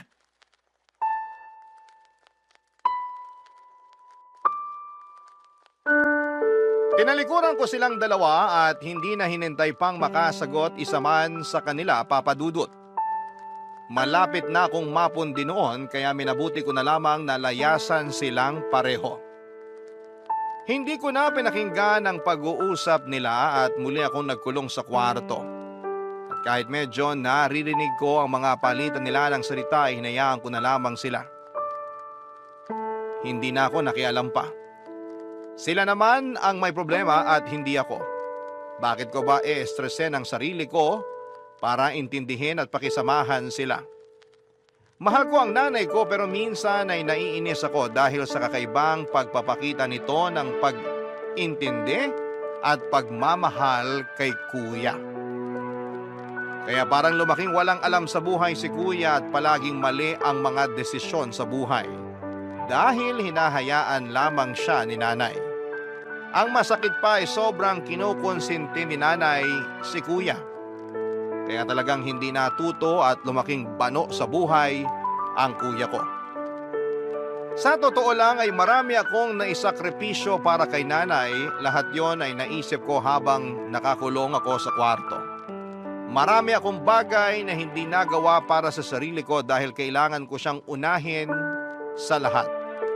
Hindi ako nagkaroon ng asawa dahil natakot ako sa commitment para sa isang romantic relationship. Dahil oras na makapag-asawa ako ay sino na ang sasalo sa responsibilidad sa nanay ko. Malabo pa sa sabaw ng sinaing, natustusan ni kuya ang nanay namin. Kaya pinili kong hindi makipagrelasyon para mailaan ang oras ko sa pag-aalaga at pagbabantay sa nanay ko. Tulad na lang sa pagpili kong tanggihan ang offer ng isang kumpanya sa ibang bansa para magtrabaho sa kanila. Nabanggit ko yon kay nanay pero hindi ko pinatos kasi ayaw niya raw na malayo sa akin. Marami akong hindi nagagawang trabaho dahil kailangan ko siyang paglaanan ng oras dahil kung hindi ay sasama ang loob niya at hindi ako kikibuin. Natural naman daw yon. Sa mga matatanda, madamdami na sila. Pero paano naman ako, Papa Dudut? Paano na ang nararamdaman ko? Barangay Love Stories. Barangay Love Stories. Noong bata pa lamang kami ni Kuya ay siya na itong laging nakadikit at malambing kay nanay. Lagi nga siyang pinapayagan ni nanay na umabsent sa school kapag ayaw nitong pumasok. Nakonsente talaga ng malala.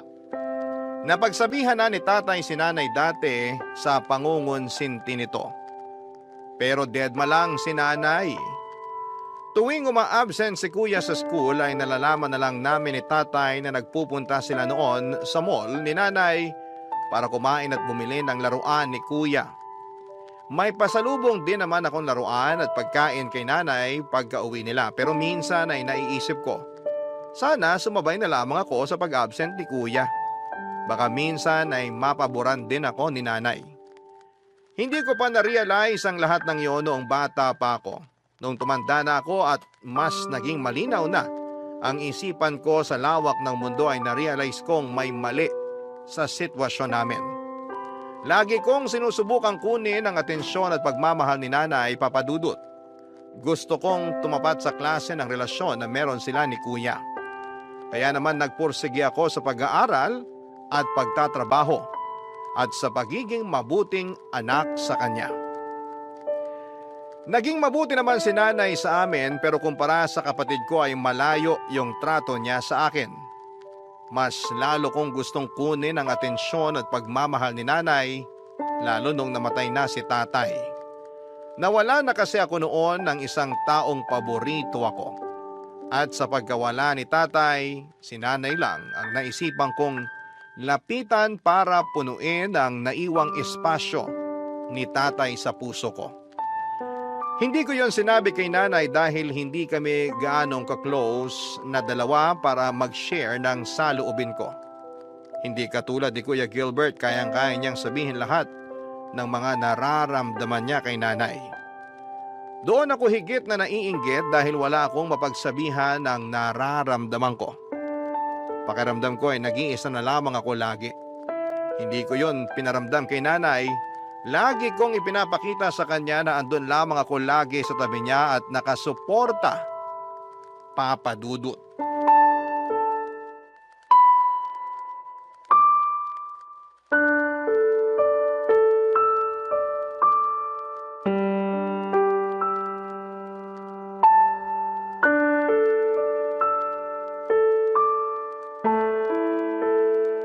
Nay, Bakit? mag-usap tayo tungkol kay Kuya. Mamaya na lang pagdating niya. Andun pa siya sa mga kaibigan niya, nagiinuman sila. Ayan nga ang gusto kong pag-usapan, Nay. Tungkol sa mga kaibigan niya. Habang wala siya, mag-usap tayo. Para mas maintindihan niyo rin naman po kung anong punto ko. Nagkaaway na naman ba kayong magkapatid? Lagi naman kaming may hindi pagkakaintindihan. At gusto ko maayos na to. Ano na naman bang nangyari? Kailangan na nating lumipat ng bahay, Nay. Akala ko ba hindi na tayo lilipat? Pumayag ka na, di ba? Tsaka sinabi mo na rin na hindi na bakante yung kondo na pinapaupa sa'yo nun. Maghahanap tayo ng iba. Basta kailangan na nating umalis dito. Huwag mo naman akong binibigla sa ganyan, anak. Ano na naman bang nagtulak sa'yo para magdesisyon ng ganyan? Hindi na maganda na naiimpluwensyahan si Kuya ng mga kaibigan niya.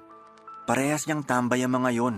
Walang ibang pinagkakaabalahan kundi mangbuntis ng mga babae at hindi naman papanagutan. Kailangan nating ilayo si Kuya sa kanila para makapagbagong buhay na siya. Huwag mo naman silang husgahan. Pwede namang magkamali ang mga tao hindi naman bawal yon. Sa lagay ni Kuya at mga kaibigan niya, sagad na ang mga pagkakamali nila. Malapit na mag-50 si Kuya pero hanggang ngayon, hindi pa rin niya alam kung anong gagawin sa buhay niya. Wala pa rin siyang ibang plano maliban sa tumambay kasama ang mga kaibigan niya at mag-inom. Idagdag pa yung pambababae niya. May oras pa para magbago ang kuya mo. Anong oras yan, Nay? Babantayan ko. Alam kong gusto mo lang mapabuti ang kapatid mo pero hindi makakatulong kung pipilitin natin siya. Hindi pa siya handa. Kailan siya magiging handa, Nay? Sige nga. Suportahan na lang natin ang kuya mo. Suportahan siya sa mga kabalbalang ginagawa niya? Ayoko. Mabait naman ang kuya mo. Hindi na usapang bait to, Nay. Para to sa ikakaayos ng buhay niya at para hindi na rin niya tayo pineperwisyo. Hindi naman ako napeperwisyo sa kapatid mo At paano naman ako? Stress na ako madalas sa trabaho. Tapos puputaktahin pa niya ako sa mga kalokohan niya. Ako ang sumasalo nun, Nay. Sana maintindihan niyo ako. Paano naman ang mga alaala natin sa bahay na to? Hindi ka ba nanghihinayang? Tingnan mo yung pintuan natin. Doon namin minamarkahan ng tatay niyo noon ang paglaki niyo. Pati yung kwarto namin ng tatay mo. Hindi ko pinapinturahan ng mga pinintan niyo ron ng mga bata pa kayo para lagi akong may alaala tungkol sa inyo. Picturean na lang natin at ipa-frame. Isabit natin kahit saang parte pa ng bahay na lilipatan natin. Ayoko talagang lumipat, anak. Matanda na ako. Madali na akong mapagod sa kakapalit ng paligid ko. Hayaan mo na ako rito. Hindi ba't gusto mo naman akong maging masaya? Dito ako masaya. Pupunta muna ako sa opisina. Itatapusin lang ako. Anak, pwede mo ba akong ihatid? Saan po ba ang punta nyo? Isasabay ko na kayo sa taxi. Sa probinsya natin pero sa Sabado pa naman. Dumating kasi yung kumari ko na si Lily galing Dubai. Gusto ko sanang makita siya at makakwentuhan. Nay, may trabaho ko sa Sabado. Baka pwedeng umabsent ka muna, minsan lang naman. Marami akong ginagawa sa trabaho tuwing Sabado, Nay. Di ba nga madaling araw na ako madalas nakakauwi dahil marami akong tinatapos sa araw na yon? Ihahatid mo lang naman ako. Pwede kang magbalikan kung gusto mo. Tapos sunduin mo na lang ako ron ng Lunes. Ang imposible po ng pinapagawa nyo. Masasakripisyo ang trabaho ko. Maraming umaasa sa akin sa office. Paano naman ako? Ikaw lang tong inaasahan ko. Hindi na naman ako nakaimik sa sinabi ni Nanay Papa Dudut. Tulad ng dati, hindi ko na naman siya nagawang tanggihan. Pero bakit? Kapag ako ang humihiling sa kanya, ay hindi niya ako mapagbigyan. Ganon na ba talaga ang role ko bilang isang anak? Nag-file ako ng leave sa trabaho para maihatid ko ang nanay ko. Sabado at Lunes, ni-request ko. Hindi ko naman kasi siya magawang pabiyahihin ng mag-isa. Lalo't sinusumpong siya madalas ng kanyang high blood. Bigla na lamang itong mahihilo at madalas ay dumudugo ang ilong. Kailangan niya talaga ng kasama. Sinabi ko na si kuya na lamang ang sumama sa kanya pero may pupuntahan daw ito sa mismong araw ng Sabado. Kaya ako ang inaasahan ni nanay na maghahatid sa kanya papunta sa probinsya. Hinintay ko siya at lumuwas kami pabalik ng Lunes. Hindi na ako mapakali noon dahil alam kong natambakan na ako ng trabaho. Pero kailangan kong unahin si nanay. Habang nasa biyahe pa uwi sa bahay, naalala ko bigla noong bata ako. Hindi ako nakahabol sa audition ko sa isang singing contest dahil inuna ni nanay na dumaan muna sa kaibigan niya para makipagkumustahan. Nakailang pakiusap ako na umalis na kami pero sinitan niya ako at sinabing late na din naman daw magsisimula ang audition. Pero nagkamali siya doon. Nagsimula yon sa tamang oras at hindi na ako nakaabot dahil natawag na ako para sumalang. Hindi pinagbigyan sa audition yung mga tulad kong na-late kasi marami ang mga participants. Napalagpas ko yung pagkakataon na yon dahil mas inuna ni nanay ang ibang tao. Maraming beses pa niyang pakiramdam sa akin na lagi niyang inuuna ang ibang tao kesa sa akin. Hindi sana sasama ng todo ang loob ko kung paminsan-minsan ay pinakikinggan at binibigyan niya ng pabor ang mga kahilingan ko.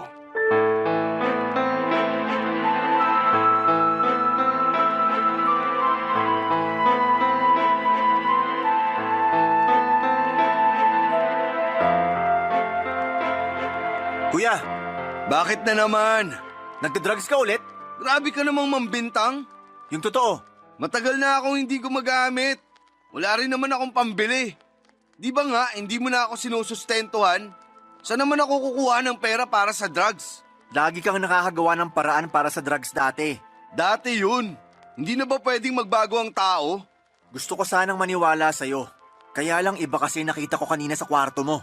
Bakit ka pumasok sa kwarto ko? Kasi pinakuha ni nanay ang plancha sa kwarto mo. Gusto mong magpaliwanag? Bigay lang sa akin yun. Kaya binili mo o binigay, mali pa rin gumamit noon. Yan na nga lang ang takas ko sa pagbubunganga mo. Haharangin mo pa. Humahanap ka na naman ng rason para maipagtanggol ang baluktot mong pamumuhay. Ikaw na talaga lagi ang perfect. Ang linis mo eh. Parang hindi mo na kailangang maligo kasi wala kang dumi sa katawan. Ganyan ka talaga, no? Kapag nako-corner ka na sa kalokohan mo, bigla ka maghahanap ng ibang iinsulto sa akin. Nako, ano bang pang-iinsulto sa'yo?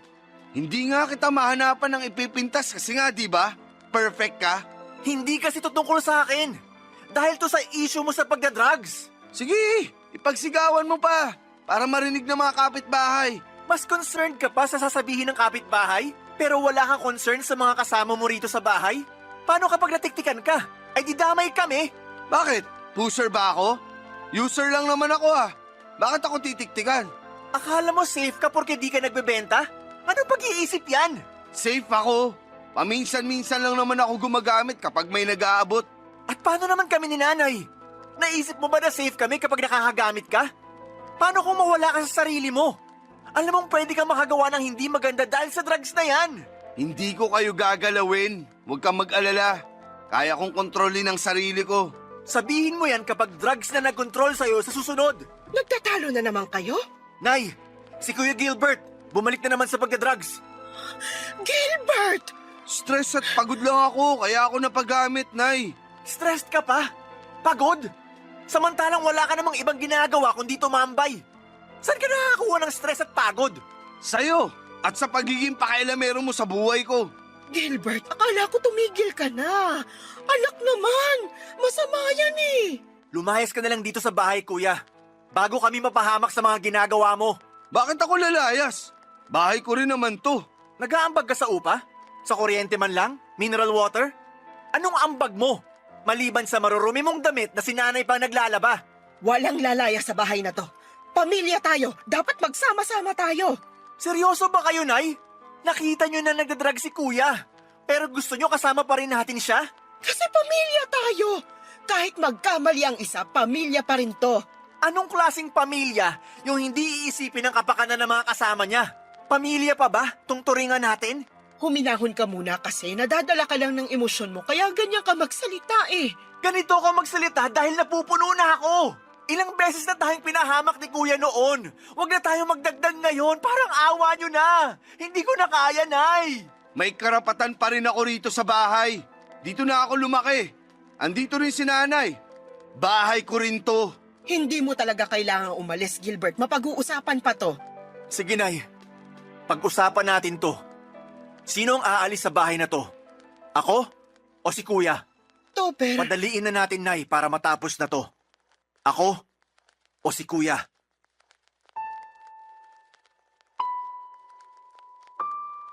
Napatitig sa akin si nanay, sinisiguro niyang seryoso ako bago siya sumagot. Hindi naman makatingin ang diretso sa akin si kuya at napansin ko ring pinagpapawisan ang noo niya. Siguro alam niyang dehado siya sa pilian. Pero sa totoo lang, pakiramdam ko noon ay dehado rin ako. Sa lalim ng koneksyon ni nanay at Kuya Gilbert ay malaki ang posibilidad na mas piliin ni nanay si kuya. Hinanda ko naman ang sarili ko. Naisip ko na mabilis lang akong makakaalis sa bahay namin at kakayanin ko naman ang gastos. Sakaling lilipat ako sa bagong apartment. Pero ang tanong na tumatakbo sa isip ko, paano silang dalawa? Paano si nanay?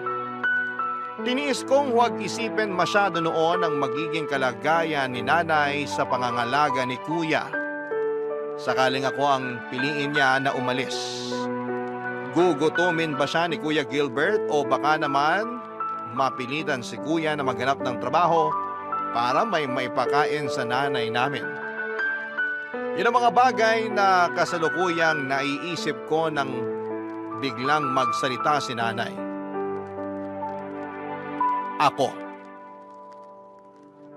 Ako raw ang pinipili niyang manatili sa bahay. Parang hindi naman nagulat si kuya sa naging desisyon ni nanay. Parang inaasahan na niyang ako ang pipiliin. Kabaligtaran naman sa akin, inasahan kong si kuya ang pipiliin dahil siya ang paborito. Pero naligayahan ang puso ko nang sa wakas ay nagkaroon ako ng espasyo sa puso ng nanay ko. Humingi ng tawad si nanay kay kuya at pinagsabihan na itigil na ang paggamit ng pinagbabawal na gamot. Sana naman ay nakinig si kuya at magbago na talaga. Matapos noon, papadudot ay sinabi ni nanay na handa na siyang lumipat ng bahay kung saan ay mas malapit sa trabaho ko at mas makakatipid. Baka raw oras na rin ang pagbabago. Doon nasiyahan lalo ang puso ko, sa wakas ay nakinig na si nanay sa akin. Matapos noon ay nag-usap sina kuya at nanay at nakita ko ring inabutan ng pasimple ni nanay ng isang bungkos ng pera si kuya. Inipon niya yon mula sa mga inaabot ko sa kanyang allowance kada sahod ko at sa mga natatanggap kong komisyon. Naging mahirap din sa akin ang desisyong yon, lalo't nasasaktan ako na makitang malungkot si nanay dahil sa paghihiwalay nila ng panganay niya. Pero kesa naman parehas kaming malubog sa bangkang sinasakyan namin, balang araw ay maiintindihan din niya ako. Hanggang dito na lamang po ang liham ko at sana'y nakapagbigay ako ng aral para sa mga pamilyang nakikinig sa Barangay Love Stories. Abangan ko pong ma-upload ang kwento ko sa online sakaling hindi ko matsyempohan ng live. Muli maraming salamat po sa inyo Papa Dudut at pagpalain ng Barangay LS. Muli maraming salamat. Ang inyong kapuso at kabarangay, Topper.